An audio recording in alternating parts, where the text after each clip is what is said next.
እንደ መግቢያ ሐሳብ ይሁንንና ቀላል ተሽከርካሪዎች አሉ፣ ከባድ ተሽከርካሪዎች አሉ፣ እንዲሁም ደግሞ ማሽነሪ ተሽከርካሪዎች አሉ የምናውቃቸው ተሽከርካሪዎች እና ሞተር የምንለው ክፍል ሶስቱ ላይ ሲሆን ይለያያል።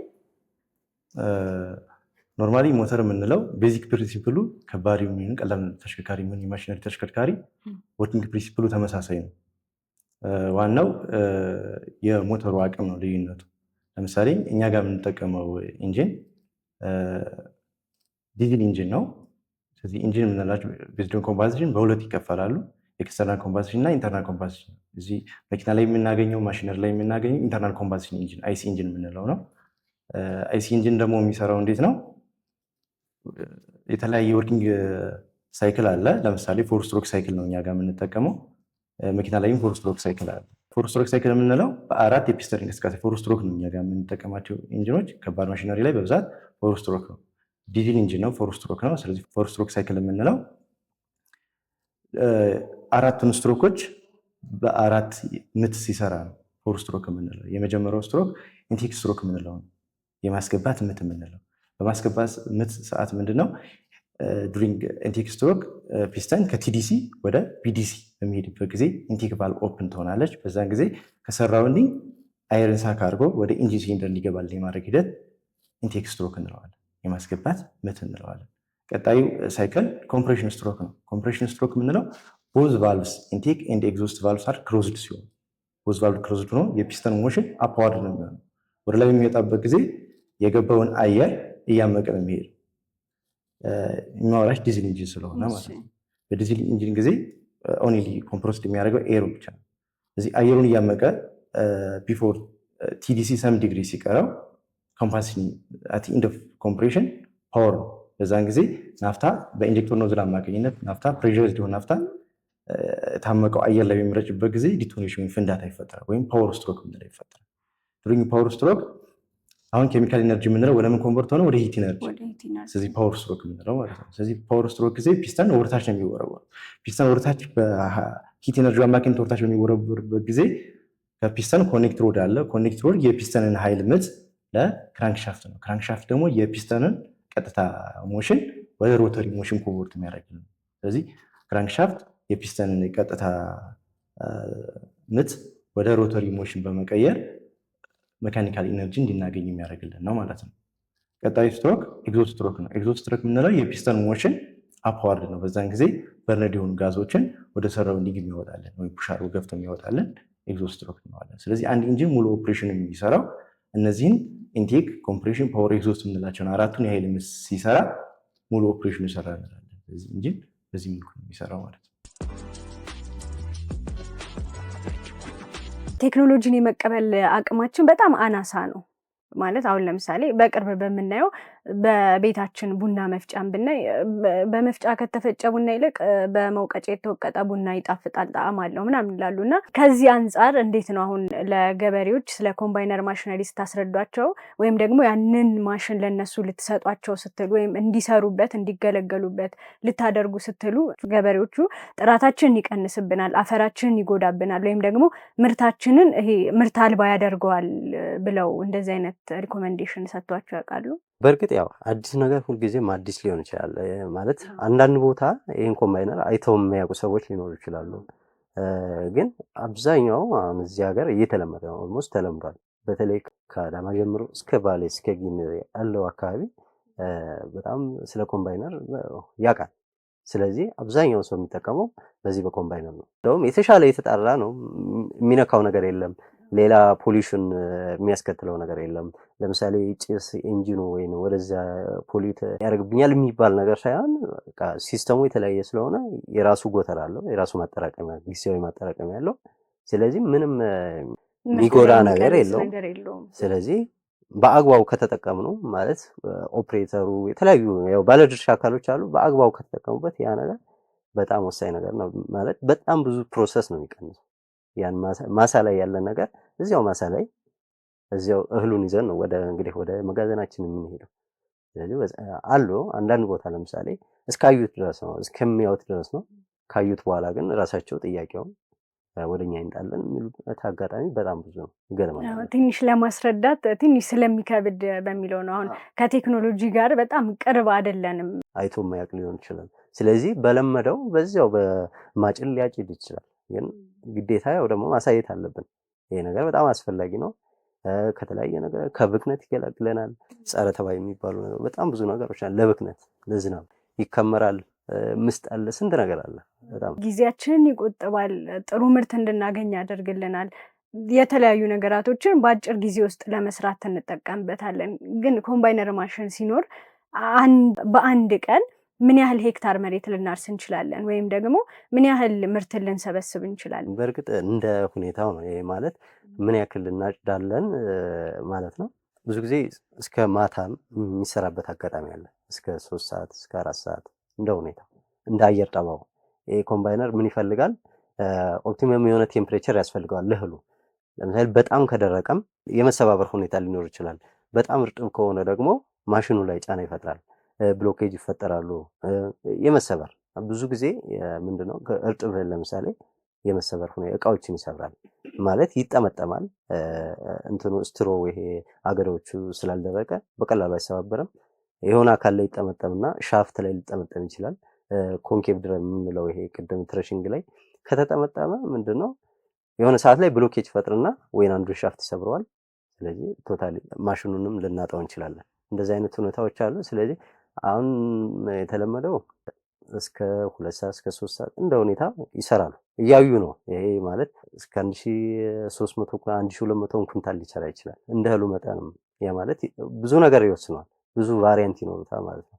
የእህሉ የደንሲቲው በጣም አሪፍ እህል ከሆነ በትንሽ በአንድ ሄክታር ምናልባት ብዙ ሊሰራ ይችላል።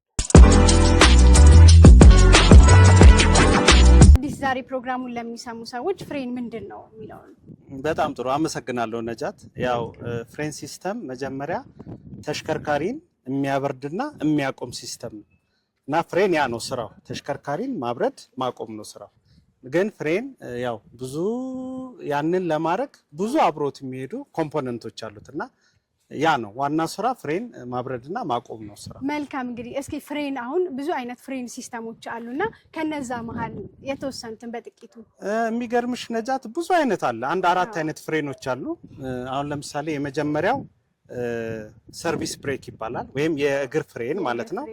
ሁለተኛው ደግሞ የእጅ ፍሬን ወይም ሃንድ ብሬክ ይባላል። ሶስተኛው ኤግዞስት ብሬክ ወይም ደግሞ ፍሬና ሞተር በተለምዶ ፍሬና ሞተር ያው የምንለው ነው። አራተኛ ደግሞ ሪታርደር ይባላል። እነዚህ በ4 ይከፈላሉ። እያንዳንዳቸው ደግሞ ስፕሊት አላቸውና እነሱንም ማውራት ይቻላል። ይሄ ነው እንግዲህ አሁን የተለያዩ የፍሬን ሲስተሞች አሉ። በአየር የሚሰሩ አሉ፣ በዘይት የሚሰሩ አሉ። ከነዛ መሃል ደግሞ እስኪ እነዛን ይዘርዝሩልኝ። ትክክል ነሽ ነጃት። አሁን እንዳልሽው ኤር ብሬክ ሲስተም አንደኛው ኒውማቲክ ወይም ኤር በኤር የሚሰራ በአየር የሚሰራ ማለት ነው። ሁለተኛው ደግሞ ኤር ኦቨር ሃይድሮሊክ የሚባል አለ። አየርና ሃይድሮሊክ ሲስተም የሚሰራ በዘይት የሚሰራ ማለት ነው። ሶስተኛው ደግሞ ኤሌክትሪክ ሲስተም አለ። አራተኛው ቅድም እንደገለጽኩልሽ ሪታርደር አለ። እነዚህ ሶስቱ አንድ ላይ ተያይዞና ተሰላስለው የሚሰሩ ስራ ናቸው። በማሽኑ በጀርባ በኩል እዚህ ብሬዘር ሆዝ አለ። እዚህ ጋር የምታየው ብሬዘር ሆዝ ነው። እዚህ ጋር የምታየው እዚህ ብሬዘር ሆዝ በኩል እዚህ ብሬዘር በኩል የሚመጣው ጭስ ካለ ከፍተኛ የሆነ ጭስ የሚመጣ ከሆነ ኮምፕሬሽን ሊኬጅ አለው ማለት ነው። ብሎ ይገዛል ማለት ኮምፕሬሽን ሊኬጅ አለ ማለት ነው። ማለት የኢንጂኑ ጉልበት እየቀነሰ ነው ማለት። ስለዚህ አሁን ጭስ ሲመጣ ከለር ይኖረዋል። የጭሶቹ አሁን ለምሳሌ ሞተር ላይ ኤግዞስት ጭስ ሲኖር ይሄኛው ብሎ ጋዝ ስለሆነ የኮምፕሬሽን ሊኬጅ ስለሆነ ከለር የለም። ግን ኤግዞስት ጭሱ ደግሞ ከላይ ኤግዞስት ማኒፎልድ ላይ እዚህ ቴል ፓይፑ ላይ የሚመጣ ጭስ አለ። ያን ጭስ ደግሞ ምንድነው ብዙ አይነት ጭስ ሊያሳይ ይችላል። ለምሳሌ ጥቁር ጭስ የሚያመጣ ከሆነ ሞር ነዳጅ እየበላ ነው። ስለዚህ የእሱ ፊውል ሲስተም አጀስትመንት ላይ የምንሰራው ስራ ይኖራል። ብሉ ስሞክ ከሆነ ደግሞ አሁንም ሪንግ ችግር አለ ማለት ነው። ያ ማለት ፒስተን ላይ እያቃጠለ ነው ዘይት። ያ ደግሞ መሆን የለበትም። ስለዚህ እሱ ከሆነ ሞተር ፈልጓል ማለት ነው። በዚህም በጭሱ ማወቅ እንችላለን። ሁለተኛ ነገር ደግሞ ነጭ ጭስ ከሆነ ውሃ ኮምባሽን ቻምበር ላይ ገብቷል። ስለዚህ ጋስኬት ችግር ምናምን ሊኖር ይችላል። ስለዚህ እሱም አንድ ሞተር መፈለጉን አለመፈለጉን የምናውቅበት ነው። በኢግኖስ ስሞኩ ብቻ ጭሱን በማየት ብቻ የምንለየው ነው። ሞተር ሳይፈታ እዚሁ ላይ ያለ የምናውቅበት ነው ማለት ነው። ስለዚህ ይህን ለማየት ማሽናችን ኖርማል ኦፕሬቲንግ ቴምፕሬቸር መሆን መቻል አለበት። ከዛ በዘለለ ደግሞ ዳያግኖስቱን በመጠቀም ሚፊ ዶክተር ይባላል ዳያግኖስ ሶፍትዌራችን። ይሄ ዳታ ሊንክ ኮኔክተራችን ነው። ስለዚህ የኮምፒውተራችንን ኬብል እዚህ ጋር ኮኔክት እናደርጋለን። እዚህ ዳታ ሊንክ ኮኔክተሩ ጋር ዳያግኖስቱራችን እዚህ ጋር ነው የምናገናኘው። ስለዚህ ዳታ ሊንክ ኮኔክተራችን ይሄ ነው። እዚህ ጋር በመሰካት ኦን አድርገን ትረብልሹቲንጉን ቼክ ማድረግ ይኖርብናል። ኢረር ኮድ ካለው የኢንጂን ወርኪንግ ቴምፕሬቸሩንም ስፒዱንም ቼክ ማድረግ ይኖርብናል። ስለዚህ እያንዳንዱን ነገር ኮምፒውተር ላይ እዚሁ መጨረስ እንችላለን ማለት ነው። ሞተር ላይ ያለን ትራብል ሹት እዚህ ወርክሾፕ ውስጥ ሲገባ አንድ ሞተር ምንድነው መጀመሪያ የሚደረግለት? ዊዝን ማሽን ያለውን ኢንስፔክሽን አይተናል ቅድም። በኮምፕሬሽን ቴስት ፎር ባላንስ እሱን ሰርተናል። ሞተር ከወረደ በኋላ ደግሞ ዲስአሰምብል ነው የምናደርገው። ዲስአሰምብል ካደረግን በኋላ ሜካኒካል ዳሜጅ ሊኖር ይችላል። ሌላም ችግሮች ካሉ ዊሪንግ ፓርት ካለ እሱን ነው ሜዥር የምናደርገው ኢንስፔክት የምናደርገው ማለት ነው። ለምሳሌ ይሄ እንደምታየው ሲሊንደር ሄዱ እዚህ ጋር ተፈቷል። ስለዚህ አሁን ሲሊንደር ብሎክ ላይ ያለውን ስራ ብናይ ለምሳሌ ላይነር አለ እዚህ ጋር ላይነሮቹ ተበልተዋል አልተበሉም የሚለውን ሜዥር እናደርጋለን። ለምሳሌ እዛ በውስጥሽ እዚህ ጋር ላይነሮች አሉ።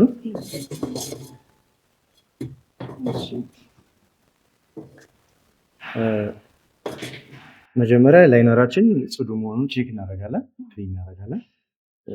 እሱን ከጸዳን በኋላ እዚህ ቦርጌጅ አለ። እዚህ ጋር ቦርጌጅ በመጠቀም ሜዥር እናደርጋለን ማለት ነው። ሜዥር ስናደርግ ምንድነው በትርስ ነጀር ሳይድ ነው ኤክስ ኤንድ ዋይ ነው የምንለካው። በዚህ ቶፕ ላይ ሚድል ላይ እና ቦቶም ላይ 3 ቦታ ነው የምንለካው። እሱን ከመለከታችን በፊት የዚህን ስታንዳርድ ዳያሜትር ማወቅ አለብን።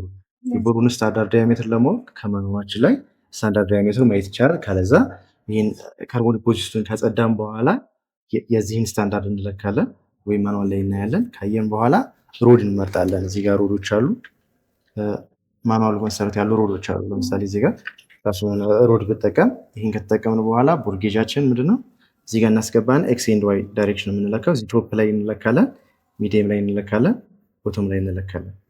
በተመሳሳይ ደግሞ በዚህኛው በኩል ቶፕ ላይ፣ ሚዲየም ላይ፣ ቦቶም ላይ እንለካለን ማለት ነው። እንደዚህ ሜዥርመንት መስራታችን ወይም ደግሞ ይህንን መለካታችን 3 ቦታ ላይ ቶፕ ላይ፣ ሚድ ላይ እና ቦተም ላይ መለካታችን ምንድነው ጥቅሙ? እዚህ ላይ መለካታችን ጥቅሙ ምንድነው? ለምሳሌ ፒስተናችን ላይ ያለው ዊር ጥሩ ያልሆነ ዊር ካለ ቶፕ ላይ የተበላበት እና ሚዲየም ላይ የተበላበት ወይም ቦቶም ላይ የተበላው እኩል ላይ መጣ ይችላል። ስለዚህ ማክሲመም እና ሚኒመሙን አውጥተን ማኑዋል ላይ ሪፈር እናደርጋለን ማለት ነው። 2 ፓምፖች አሉ ብለናል። ሜን ፓምፕ እና ሃይድሮሊክ ፓምፖች አሉ። እዛ ውስጥ ልታያቸው ትችላለሽ። ኮንትሮል ቫልቭ የሚባል ነገር አለ። ኮንትሮል ቫልቭ አለ። ወደዛ እሱ ነው። ቀጥሎ ደግሞ ሲግናል ኮንትሮል ቫልቭ የሚባለው ደግሞ ይሄ ነው። እነሱ ኮንትሮል ሲስተሙ ሜካኒካል ሃይድሮሊክ ፕሬሸሩን ፓይለት ፕሬሸራይዝድ አድርገው ጆስቲኩ በሚልበት ሰዓት ፕሬሸራይዝድ አድርገው ዋና እነዚህ ኢምፕሊመንቶች አሉ። አንደኛው ምንድነው ዋና ይህን ማሽን ሊያንቀሳቀሱ የሚችሉ ነገሮች አንደኛ አሁን ያሹ ነገር ምንድን ይባላል? ስዊንግ ሞተር። ስዊንግ ሞተር ነው እሱ።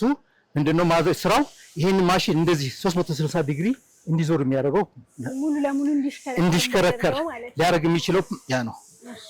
ከዛ ደግሞ ፕሬሸራይዝድ የሆነው እንትን እዛ ጋር ደግሞ ጆስቲክ እዛ ጋር ያሉት ማለት ነው በሚነካበት ሰዓት እዛ ጋር ያለው ሴንተር ጆይንት የሚባል ነገር አለ። ሴንተር ጆይንቱ ደግሞ ሌላ እንደዚሁ ወዴት ነው የሚሄደው? ስራው የሚሰራው ወደ ትራክ ሞተሩ ላይ 2 አይነት ትራክ ሞተሮች አሉ፣ ሌፍት ሳይድ እና ራይት ሳይድ። አሁን ይሄኛው ስዊንግ ፓምፕ ይሄኛው ስዊንግ ሞተሩ በማድረግ ነው ስራው 360 ዲግሪ እንዲዞር ማድረግ ማለት ነው። ይሄ ማሽን እንዲዞር የሚያደርገው ይሄ ነው። ከዛ በኋላ ደግሞ ሌላው ስራው ደግሞ ምንድነው እነዛ ያንን ትራክ 2 ሌፍት እና ራይት ሳይድ ትራክ ነው ማለት ጫማው ማለት ነው። ያ ጫማ እንዲሄድ ድራይቭ ሊያደርገው የሚችለው ደግሞ እዚህ ጋር ያለው ፕሬሸር እዛ ጋር ደርሶ ያንን ፕሬሸር አድርጎ ወደ ለሁለቱ እግሮች ዘይት ፕሬሸራቸው የሆነ ሲደርስ ከዛ እግሩ እንዲንቀሳቀስ ያደርገዋል ማለት ነው። ሊንቀሳቀሱ የሚችሉ ፓርቶች ይህንን ማሽን ሊያንቀሳቀሱ የሚችሉ ዋናው ስራው ይሄ ማሽን ምንድን ነው ብለን ያልን እንደሆነ ይህንን አካፋ ወደ እንዲቆፍር ማድረግ ማለት ነው። አካፋው እንዲቆፍሮ ወይም ደግሞ ጃካመር ተገጥሞለት እንዲሰራ ማድረግ መቻል ነው። የምንፈልገውን ጉልበት ካገኘን ሌላ ትርፍ ጉልበት ምንም ጥቅም የለውም። ማለት መኪናውንና ራሳችንን ማድከም ነው። ሌላ አንዴ ያገኘነው ጉልበት አለ፣ እኛ የምንፈልገው ጉልበት አለ። አሁን ለምሳሌ ዳምፕ ትራክ ከሆነ በቃ ጭነቱን ተሸክሞ ከሆነ ቦታ እስከሆነ ቦታ ድረስ ማድረስ ነው። ስለዚህ ያንን የማድረስ ጉልበት ኃይል ካገኘ ያ ተሽከርካሪ ለዛ ተሽከርካሪው በቂ ነው። ከዛ ኤክሰስ አያስፈልግም፣ ተጨማሪ ስራ አያስፈልግም ነው ይመስለኛል ሀሳቡ። ምንድነው የኢንጂን ሳይዝ አለ። የሚፈለገው ነገር ምንድነው በኮምፓክት በሆነ በአነስተኛ መጠን የኢንጂኑን መጠን ሳናፈልቀው ወይም ቬሂክሉን በጣም ትልቅ ሳናደርገው ስራ ሊሰራልን ይችላል ወይ የሚለውን ጥያቄ ነው እንዲመልስልን ነው የምንፈልገው ማለት ነው። አሁን አነስተኛ አውቶሞቢል የቤት አውቶሞቢሎች አሉ። እነሱ አሁን ያላቸው ሳይዝ አለ አይደል? በዛ ላይ 4 ሰው ይዘው ጭነው ማለት ነው ሌላም ተጨማሪ ነገር ጭነው የሚሄዱበት ስፒድ አለ አይደል? እሱን ሊያወጣልን ከቻለ በቺፕ በሆነ እንትን ማለት ነው ረከስ ባለ ዋጋ ነዳጅ ተጠቅመን መሄድ ከቻልን ማለት ነው ለዛች መኪና ለአንድ ትራክተር የሚፈለገውን ያህል ኃይል አንጠብቅም ወይም አንፈልግም፣ አያስፈልገንም። ስለዚህ በቂ ነው ማለት በቂ ከሆነ ቅናሽ ባለውም ሪሶርስ ማለት ነው ተጠቅመን ያንኑ ኃይል እናገኛለን ማለት ነው። ስለዚህ ከዚህ አንጻር ስናየው የጋዝ ተሽከርካሪ በጣም አድቫንቴጀስ ነው ማለት ነው። አሁን የኤሌክትሪክ ተሽከርካሪዎች እስካሁን ድረስ በስፋት ላይ መረቱ የቻለበት ምክንያት ምንድነው? አንድ ቻሌንጅ ስለነበረ ነው። ምንድነው ያ ቻሌንጅ? ከቤንዚን ወይም ከናፍጣ ተሽከርካሪዎች የሚገኘውን ኃይል ማመንጨት የሚችል ባትሪ ምን አይነት መሆን አለበት ሳይዙ የሚለው ትልቅ ጥያቄ ነው ማለት ነው። ሳይዙ የናፍጣና የቤንዚን ተሽከርካሪዎች የሞተራቸው የሚይዘው ቮሊዩም አለ። ያ ቮሊዩም ያ ሳይዝ ከሱ ባልበለጠ ባትሪ ተጠቅመን ያንን ኃይል ማምጣት እንችላለን ወይ ጥያቄው። የባትሪውን ኃይል መጨመር የምንችለው ሳይዙን በማሳደግ ነው ማለት ነው። ስለዚህ እስከዛሬ የነበረው ቻሌንጅ ምንድን ነው? አንድ መካከለኛ መጠን ያለው ተሽከርካሪ ሊጓዝ የሚችልበትን ኃይል ለማመንጨት ባትሪው ምን ማከል አለበት ማለት ወይ ቤት የሚያክል መሆን ሊኖርበት ይችላል፣ መተለቅ አለበት። ስለዚህ ሌላ ሸክም ነው ማለት ነው። አነስተኛ ቮሊዩም ባለው ባትሪ ትልቅ አውትፑት ማውጣት የሚችል ባትሪ መመረት ተጀመረ ማለት ነው። እንደዛ መሆኑ ያንን ጥያቄ መመለስ ቻለ ማለት ነው። እየተከታተላችሁ የነበረው አውቶሞቲቭን ከነጃት ጋር ነበር። ሳምንት በሌላ እንግዳ በሌላ ርዕሰ ጉዳይ እስከምንገናኝ መልካም ሳምንት።